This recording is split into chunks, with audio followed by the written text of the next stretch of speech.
ដឹកនាំកម្ពុជាអ៊ីរ៉ង់និងមន្ត្រីកងឆ្មាំបដិវត្តអ៊ីស្លាមអ៊ីរ៉ង់ប្រកាសថានឹងវាយកំទេចមូលដ្ឋានកងទ័ពសហរដ្ឋអាមេរិកទាំងអស់នៅមជ្ឈិមបូព៌ារួមមាននៅប្រទេសកាតា ហ្សកដានី បារ៉ែន គុយវ៉ែតនិងប្រទេសសម្ព័ន្ធមិត្តដទៃទៀតឲ្យតែមានមូលដ្ឋានទ័ពអាមេរិកឈរជើងនៅទីនោះអ៊ីរ៉ង់នឹងបាញ់កំទេចចោលមិនត្រឹមតែប៉ុណ្ណោះអ៊ីរ៉ង់នឹងសងសឹកវិញឈាមសងដោយឈាមចំពោះបុគ្គលណាដែលរួមគំនិតបាញ់សម្លាប់មេដឹកនាំកម្ពុជាលោកអាយ៉ាតុលឡោះអាលីខេមនីកងឆ្មាំបដិវត្តអ៊ីស្លាមអ៊ីរ៉ង់ IRGC បានអនុញ្ញាតឲ្យកសែតឈ្មោះហាមសារីបោះពុម្ពផ្សាយនៅរូបភាពសប្បនិមិត្តដែលមានរាយនាមឈ្មោះមេដឹកនាំអាមេរិកនិងអ៊ីស្រាអែលដើម្បីបង្ហាញទៅពលរដ្ឋអ៊ីរ៉ង់ថាអ៊ីរ៉ង់នឹងសងសឹកសម្រាប់មេដឹកនាំរូបណាដែលរួមគំនិតបាញ់សម្លាប់ឪពុកលោកមូតាបាលីខេមនីគឺលោកអាយ៉ាតុលឡោះការព្រមានបែបនេះបន្ទាប់ពីមេដឹកនាំកម្ពុជាអ៊ីរ៉ង់ថ្មីលោកមូតាបាបានស្បត់ថានឹងសងសឹកលោកត្រាំនិងលោកប៊ែនចាមីនដែលត្រូវបានកំណត់ជាគោលដៅចម្បងដែលអ៊ីរ៉ង់បានចុះឈ្មោះមេដឹកនាំទាំងនោះក្នុងបញ្ជីខ្មៅនៃមេដឹកនាំពិភពលោកដែលត្រូវកំណត់គោលដៅបាញ់សម្លាប់ចោលទុកជាការសងសឹកនិងជាការព្រមានកាលពីថ្ងៃទី12ខែកក្កដាឆ្នាំ2026មេដឹកនាំកម្ពុជាអ៊ីរ៉ង់លោកមូតាបាខេមនីបានប្រកាសពីយុទ្ធនាការសងសឹកដ៏ខ្លាំងក្លាមួយដោយលោកស្បត់ថានឹងសងសឹកឈាមសងដោយឈាមចំពោះអ្នកដែលបាញ់សម្លាប់ឪពុកលោកនិងសមាជិកគ្រួសារលោកក្នុងពេលជាមួយគ្នានេះកងឆ្មាំបដិវត្តអ៊ីស្លាមអ៊ីរ៉ង់ IRGC បានអនុញ្ញាតឲ្យកសែតហាមសារីរបស់អ៊ីរ៉ង់បោះពុម្ពផ្សាយនៅរូបភាពបញ្ញាសិប្បនិមិត្ត AI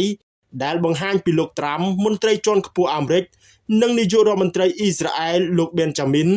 រួមទាំងមេដឹកនាំអឺរ៉ុបមួយចំនួនទៀតក្នុងឯកសណ្ឋានអ្នកជាប់ពន្ធនាគារក្រោមចំណងជើងថាអ៊ីរ៉ង់ត្រូវតែសងសឹកឲ្យខានតែបានចំពោះអ្នកដែលរួមគំនិតសម្លាប់មេដឹកនាំអ៊ីរ៉ង់ប្រពន្ធពីកាសែតអ៊ីរ៉ង់ហាមសារីបានរាយនាមបញ្ជីឈ្មោះអិសរាជជនសំខាន់ចំនួន13រូប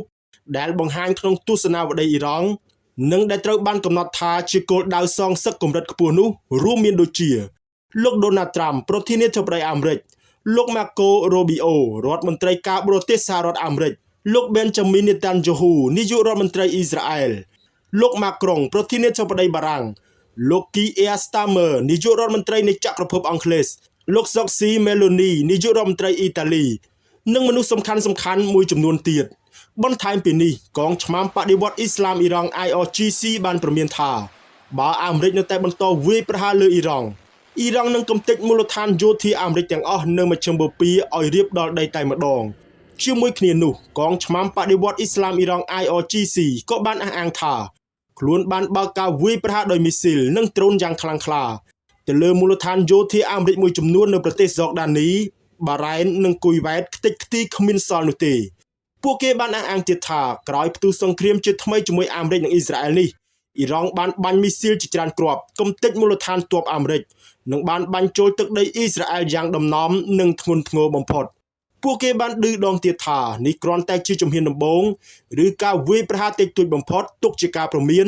ប៉ុន្តែបើអាមេរិកនិងអ៊ីស្រាអែលបន្តវាយប្រហារលើអ៊ីរ៉ង់នឹងចាត់ការខ្លាំងជាងនេះ